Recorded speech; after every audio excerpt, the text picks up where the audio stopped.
మెదక్ జిల్లా కొల్చారం మండలంలోని రంగంపేట గ్రామంలో సుమారు 700 సంవత్సరాల చరిత్ర కలిగిన అతి పురాతన రంగనాయక స్వామి దేవాలయంలో వైకుంఠ ఏకాదశి వేడుకలు ఘనంగా నిర్వహించారు. వైకుంఠ ఏకాదశి సందర్భంగా ఉత్తర ద్వారం గుండా రంగనాయక స్వామిని దర్శించుకునేందుకు భక్తులు భారీగా తరలివచ్చారు. భక్తి శ్రద్ధలతో ప్రదక్షిణలు చేసి తీర్థ ప్రసాదాలను స్వీకరించారు. ఈ సందర్భంగా భక్తుల సౌకర్యార్థం ఆలయ ధర్మకర్తలు ప్రత్యేక ఏర్పాట్లు చేశారు. చుట్టుపక్కల పలు గ్రామాల నుంచి భారీ సంఖ్యలో భక్తులు వచ్చి స్వామివారి దర్శనం చేసుకున్నారు.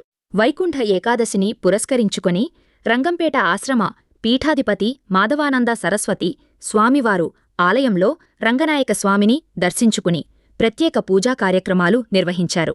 అనంతరం భక్తులను ఉద్దేశించి ప్రసంగిస్తూ వైకుంఠ ఏకాదశి ప్రాముఖ్యతను వివరించారు.